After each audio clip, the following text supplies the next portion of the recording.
Bismillahirrahmanirrahim. Assalamualaikum warahmatullahi wabarakatuh. Selamat sore dan salam sejahtera untuk kita semua. Alhamdulillahirobbilalamin. Kita panjatkan puji syukur atas kehadirat Allah Subhanahu Wa Taala, yang mana atas berkat rahmat dan kelimpahannya sehingga kita masih dipertemukan di bulan suci Ramadan 1443 Hijriah dalam rangka kegiatan podcast Kultum yang diselenggarakan oleh MTS Alam Al-Hafiz.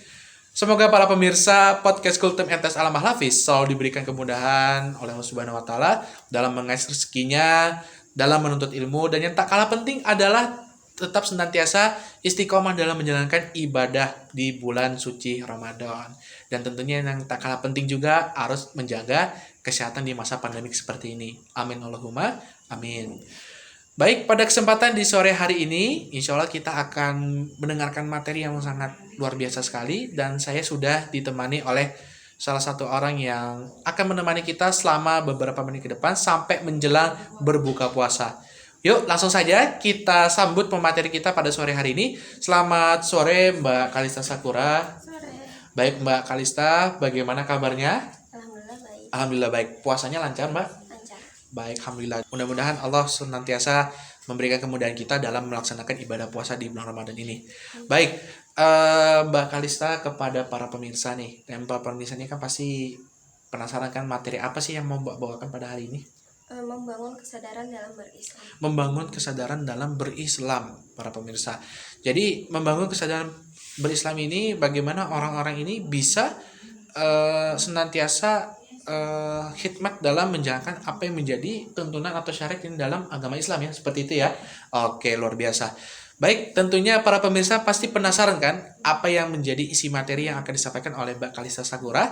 Langsung saja kita akan simak materi yang akan disampaikan oleh pemateri kita pada sore hari ini. Kepada Mbak Kalista Sakura, waktu dan tempat kami persilahkan. Assalamualaikum warahmatullahi wabarakatuh. Alhamdulillah, puji dan puji syukur kita hanturkan kepada Ilahi Rofi yang mana dengan rahmat dan barokahnya hingga detik ini kita masih diberikan nikmat sehat di tengah pandemi corona. Tak lupa salawat serta salam kita hanturkan kepada junjungan kita Nabi besar Muhammad SAW yang telah membawa kita dari alam kegelapan menuju terang benderang.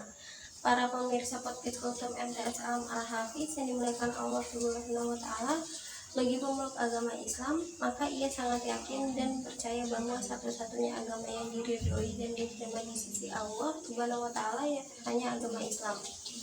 Agama selain itu mutlak ditolak oleh Allah Subhanahu Wa Taala. Dan orang yang memilih selain Islam setelah kesampaian penjelasan tentang agama Islam, maka mereka itu pasti rugi dan celaka di akhirat kelak. Barang siapa yang kafir terhadap ayat-ayat Allah, maka sesungguhnya Allah sangat cepat hidupnya. Di surat Ali Imran ayat 19. Maksudnya ialah kitab-kitab yang diturunkan sebelum Al-Quran. Barang siapa mencari agama selain agama Islam, maka sekali-kali tidaklah akan diterima agama itu daripadanya. Dan dia di akhirat termasuk orang-orang yang rugi. Surat Ali Imran ayat 85. Agama Islam adalah ajaran yang memberikan kerahmatan kepada seluruh agama semesta, kepada alam seperti manusia, hewan, tumbuhan, dan hayati. Semuanya mendapatkan kelestarian, kedamaian yang sempurna dengan ajaran Islam yang dibawa oleh Muhammad SAW. Penggairan diperbaiki untuk meratakan terpenuhinya kebutuhan air, penanaman ditingkatkan untuk kenikmatan lingkungan hidup, peternakan dipelihara untuk keseimbangan dan kebutuhan daging dan susu dan lain sebagainya. Para pemirsa podcast Kultum MTS Alam Al-Hafiz yang dimuliakan Allah Subhanahu Wa Taala, program terpokok bagi seorang yang menghendaki agama Islam sebagai jalan hidupnya, sebagai agamanya, maka mereka harus atau wajib terlebih dahulu mendekatkan diri, yakin kepada Allah Subhanahu Wa Taala sebagai satu-satunya sembahannya dan tempat ia memohon sesuatu. Barang siapa yang Allah menghendaki akan diberikan kepadanya petunjuk, niscaya dia melambangkan dadanya untuk memeluk agama Islam. Dan barang siapa yang dihendaki Allah kesesatannya, niscaya Allah menjadikan dadanya sesak lagi sempit, seolah-olah ia sedang mendaki langit. Begitulah Allah menimpakan siksa kepada orang-orang yang tidak beriman. Di surat Al-An'am 125, disesatkan Allah berarti bahwa orang itu sesat berhubungan keingkarannya dan tidak mau memahami petunjuk-petunjuk Allah. Maka apakah orang-orang yang dibukakan Allah hatinya untuk menerima agama Islam, lalu ia mendapat cahaya dari Tuhannya, sama dengan orang yang membantu hatinya? Maka kecelakaan yang besarlah bagi mereka yang telah membantu hatinya untuk mengingat Allah. Mereka itu dalam kesesatan yang nyata. Surat Az-Zumar ayat 22. Muslim-muslimah, sewajar-wajarnya kita senantiasa berjuang dan berbagai macam dan banyaknya pengorbanan demi memiliki dan menegakkan Islam sebagai satu-satunya jalan hidup dan kehidupan, sehingga terwujudlah masyarakat Islam yang sebenar-benarnya, yang senantiasa mewujudkan dan memberikan keadilan, kesejahteraan dan kemakmuran yang merata. Dan di antara manusia ada orang yang mengorbankan dirinya karena mencari keridhaan Allah. Dan Allah Maha Penyantun kepada hamba-hambanya. Hai orang-orang yang beriman, masuklah kamu ke dalam Islam keseluruhannya. Dan janganlah kamu turut langkah-langkah syaitan. Sesungguhnya syaitan itu musuh yang nyata bagimu. Surat Al-Baqarah ayat 207-208. Muslim-muslimah senantiasa berpikir, berbuat, berkarya untuk terwujudkan keselamatan yang hakiki di tengah-tengah masyarakat dan alam sekitarnya pada umumnya. Al-Bayan nomor 25 diriwayatkan dari Abdullah bin Amr bin Al-As RA, katanya seseorang telah bertanya pada Rasulullah SAW, apakah sifat orang Islam yang paling baik? Rasulullah SAW bersabda, seseorang yang menyelamatkan orang-orang Islam dengan lidah atau ucapannya dan tangannya, kekuasaan atau perbuatannya. Iman atau pemimpin di kalangan muslimah jika mengajak keislaman, maka ia pun memperoleh pahala tersendiri. Tetapi jika mereka mengajarkan yang bertentangan dengan Islam, maka ia akan mendapat siksa tersendiri. Sungguh berbahagialah para pemimpin yang secara pribadi ia seorang muslimah, karena dalam menjalankan tugas kenegaraannya dia juga sekaligus mendapatkan pahala ibadah dari Allah Subhanahu wa taala. Al-Bayan nomor 1091, hadis Abu Hurairah RA, Nabi SAW bersabda, sesungguhnya seorang imam pemimpin itu merupakan pelindung. Dia bersama pengikutnya memerangi orang kafir dan orang-orang zalim karena memberi perlindungan kepada orang-orang Islam. Sekiranya dia menyuruh supaya bertakwa kepada Allah dan berlaku adil, maka dia akan mendapatkan pahala. Akan tetapi sekiranya dia menyuruh selain dari yang demikian itu, pasti dia akan menerima akibatnya. Para pemirsa podcast Kultum MTS Al-Hafiz yang dimuliakan Allah Subhanahu wa taala, demikian tadi materi yang telah kita simak bersama. Semoga dapat kita pahami dan dapat kita aplikasikan dalam kehidupan kita sehari-hari.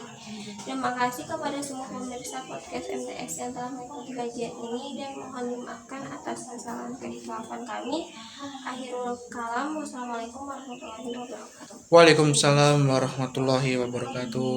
Waalaikumsalam warahmatullahi wabarakatuh. Baik, luar biasa sekali pemaparan materi yang telah disampaikan oleh Mbak Kalista Sakura Az-Zahra ya, yang mana bagaimana kita mengajak orang kepada kebaikan, bagaimana kita bisa mengajak orang untuk bersyariat agama Islam, karena penting sekali ya kesadaran umat berislam. Karena sementara ini kan orang kalau melakukan sesuatu kan hanya berdasarkan hawa nafsu, ya kan, hanya berdasarkan hawa nafsu. Nah, kira-kira ini ada pertanyaan ini dari yang apa Mbak sampaikan tadi. Kira-kira bagaimana cara orang itu bisa menghindari perbuatan yang mengedepankan hawa nafsu? Untuk cara menghindari hawa nafsu itu menghindari kegiatan negatif seperti narkoba, pacaran, dan mencuri. Sebaliknya kita harus melakukan kegiatan positif seperti mengikuti kegiatan kajian. Oke, narkoba, pacaran, sama mencuri. Kalau saya kemarin, kalau kita ngomongin kayak kegiatan yang 3 yang negatif ini, masih banyak ya pemuda-pemuda itu saya lihat ngelem ya. Masih banyak, apalagi narkoba itu kan kayaknya masih menjamur gitu ya. Apalagi yang masalah pacaran ini. Tahu nggak? Ini saya mau cerita. Jadi kemarin saya lagi nyari buat kebutuhan di rumah. Jalan kan itu, ketemu tuh ada anak kecil berdua. Ya, saya kan gustuzon, mungkin adik kakak ini. Tapi ternyata pas jalan naik motor kan, dia bilang, ayah bunda happy anniversary. Allahu Akbar. Iya, anniversary. Wah, elah, masih kecil juga, masih bocil aja. Tapi kok kelakuannya kayak sudah ayah bunda aja gitu. Bapaknya masih jomblo gininya, iring liatnya gitu loh. Kan bahwasannya pacaran itu kan tidak memandang umur, jadi anak-anak itu bahkan masih bisa terjerumus ya, gitu. Nah, kira-kira apa yang membuat anak-anak ini bisa terjerumus ke dalam pacaran? Apakah memang pendidikan dari orang tua kurang atau seperti apa, Mbak? Mungkin karena hawa nafsunya gitu ya, atau kayak Hawa nafsu. Anak kecil itu bisa punya hawa nafsu juga, Mbak ya? iya. Oke, baik. Tapi pendidikan dari orang tua apakah kira-kira pengaruh nggak menurut Mbak? Ngaruh nggak ngaruh sih? Ngaruh nggak ngaruh ya? Iya. Berarti tergantung bagaimana didikan orang tua terhadap seorang anak gitu ya? Iya, bisa jadi. Bisa jadi seperti itu. Makanya saya tuh heran kok ada anak kecil itu loh berdua pacaran ngomong ayah bunda gitu. Tapi banyak juga kok maksudnya pemuda-pemudi juga yang bahkan anak-anak SMP, SMA yang masih melakukan pacaran dan sebagainya seperti itu. Baik, sekali lagi saya ucapkan terima kasih kepada Mbak Sakura yang sudah membersamai kita selama beberapa menit ke depan dan tentunya bisa menjadi ilmu yang bermanfaat dan menjadi amal jariah bagi kita semua. Para pemirsa podcast Kultum Entes Alam Al-Hafiz, demikian kajian pada sore hari ini. Dan cukup sekian dan terima kasih banyak atas perhatiannya dan terima kasih atas kehadirannya juga. Dan sekali lagi kepada Mbak Sakura, luar biasa sekali pemaparannya, mudah-mudahan menjadi ilmu yang bermanfaat bagi kita semua. Baik, kita akan berjumpa lagi di podcast berikutnya dengan pemateri yang berbeda. Tetap stay tune di channel YouTube kami, MTS Alam Hafiz, setiap jam 5 sore sampai menjelang berbuka puasa. Baik, akhirul kalam, fasabiqul khairat. Assalamualaikum warahmatullahi wabarakatuh.